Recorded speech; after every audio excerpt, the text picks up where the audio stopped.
Hi guys! Maganda ring gabi! Welcome back po dito sa Gandara Asayo Channel for Showbiz Update. Andito na naman nga po akong muli nagbabalik. Ang nagmamaganda na yung kachismosang Kim Pao, wala na pong iba. Ang lokaret na si Gandara SRU upang maghatid sa inyo ng latest update and fresh happenings patungkol kina Kim Chiu and Paula Avellino. And para nga sa gabing ito ang tatalakayin natin at pag-uusapan ay ang Valentine's Day ni Kim and Paolo and nagpakilig si Kim and Paolo ngayong araw. Pero bago po ang lahat ng iyan, sa mga hindi pa nakaka-subscribe sa ating channel, maaari lamang na pindutin po ninyo ang subscribe button at notification bell na nariyan sa baba upang kayo ay maging updated at ma-notify po tuwing may bago tayong chika at balita hinggil sa Kim Pao.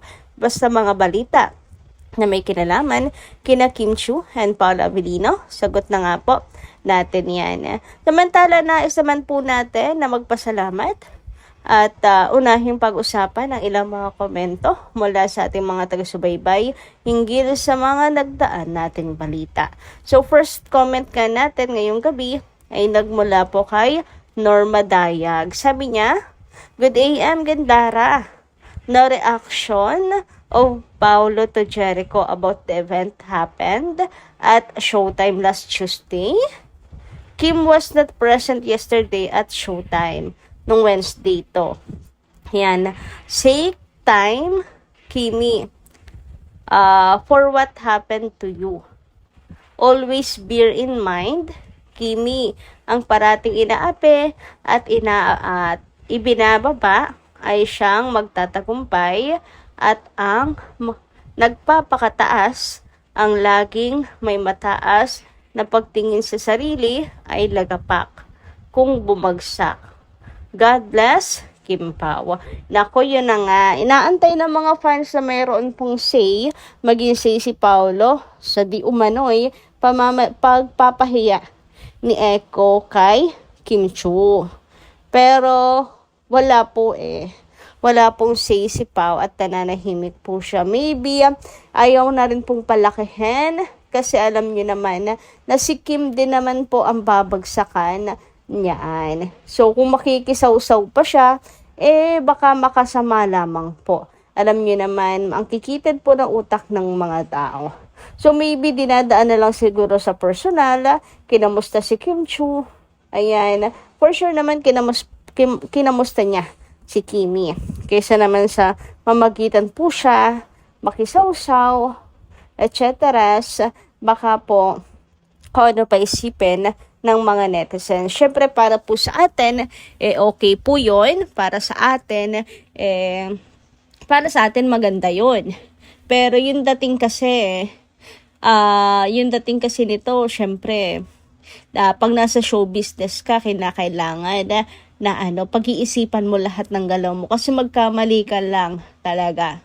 It's either tapos ang career mo or mapapahiya talaga ng husto, lalaki ang issue and all. So siguro ingatan na lang din po natin na si Kim po ang magbayad ng lahat. Kasi kawawa naman si Kim, sa kanya po ang bagsak ng lahat ng yan. Samantala, ayon naman po dito sa komento ni MMJ Dam, maganda rin gabi. Sa sobrang bait ni Paolo, hindi na niya nagawang ipagtanggol si Kim kay Echo. Nabasto si Kim dahil sa nakaraan nila ni Janine. Damay na rin si Echo. Ang alam, bati na sila ang tatlo. Echo, Janine, Paolo. Bakit si Kim ang kinakawawa nila? Walang kasalanan si Kim. Si Paolo may kasalanan kay Che. Sana matauhan din si Kim. Matauhan tungkol po saan? Okay, sa mga bashers, na patuloy na siya ang iniipit. Ano ibig niyo sabihin matauhan na layuan si Paolo kasi si Paolo nagkukos ng bashing? Ano ba yan? Di ba, tayo rin naman po ang nagsimula. I mean, nagpadala tayo sa bugso ng damdamin. Ngayon, si Kimi po ang nababatikos. Pero totoo, sobrang nakakaside na dahil nabuo po ang Kim Pao, nabash po si Chinita Princess at umaani po ng patuloy na batikos si Kim Chu. About naman dito kay Echo and Jenny, nako sana'y tuluyan na pong magkaroon ng peace, 'di ba? Yung dalawang panig. And syempre, kung sila nagkaroon na ng peace, sana tayo rin, yung mga fans din magkaroon na rin ng peace. Kasi once na mag-away-away, mayroon pa ring fan war. Asahan po ninyo na hindi rin mawawala ang bashing. Well, yun talaga ang kailangan. Kung gusto talagang matapos po ang bashing kay Chinita Princess, sabihin na po natin, ayun, sabi nyo, di ba, natuwag na si Paulo, hindi na niya nagawang ipagtanggol, para ito sa katahimikan at hindi na po lalo pang mabaon sa bashing si Kimi. And kung nagagawa po nila magtiis, sana tayo din para sa katahimikan. Ganon. Hindi naman kasi kinakailangan pasukin natin ng lahat ng away. 'Di ba?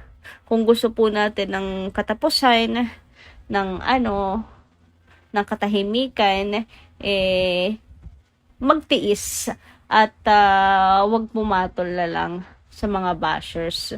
Kasi hanggat hanggat patuloy rin yung ating ingay, hindi rin po talaga matatapos yan. And ang magbumukha lamang pong toxic is tayo. Tulad na nangyayari ngayon, alam nyo ba na Kim Pao pa po ang tinuturo na may kasalanan sa mga nangyayari kahit hindi naman talaga. Alam niyo yung choose your battle wisely.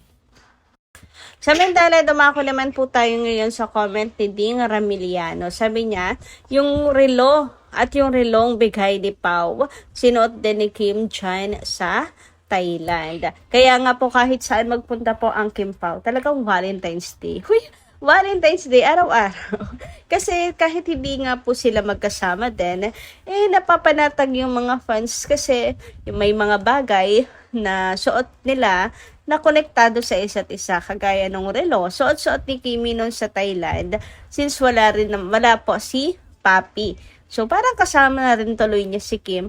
Parang kasama na rin tuloy ni Kim si Papi sa Thailand.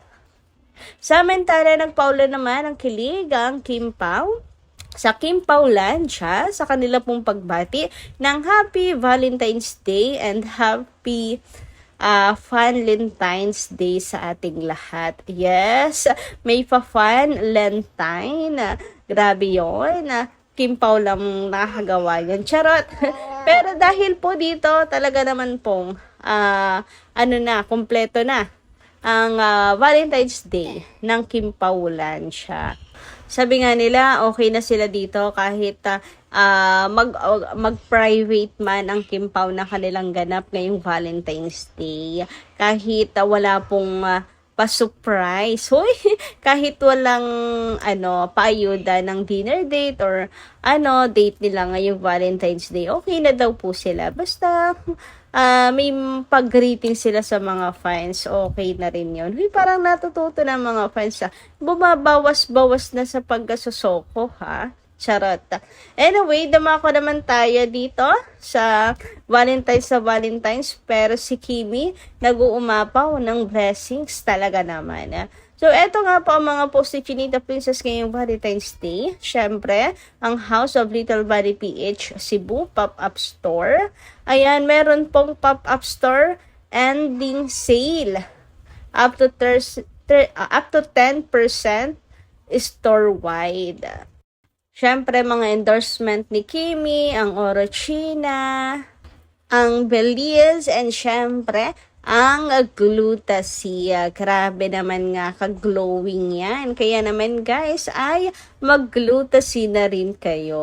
Oy, kung ganyan, kung gusto niyo maging ganyan ka-fresh, kaganda, kakinis, kagaya ni Kim Chu. Pero wag kasi Papi Paolo Avelino hindi rin po magpapahuli sapagkat ngayong Valentine's Day din ay may nirepost po siya. Syempre, for Salon Pass. Huy, na bumabati po sila ng Happy Valentine's Day para po sa ating lahat. Grabe tong mag-asawa talaga. Grabe tong Kim Pao na to, no? Valentine's sa Valentine's, pero wag ka nag-uumapaw ang mga blessings sa kanilang dalawa. Valentine's sa Valentine's, pero ang dami nilang endorsement. So, yun lang po muna yung ating update. Maraming salamat po sa inyong pakikinigan. Kita-kits po muli tayo sa mga susunod nating mga chikas. Marami po salamat.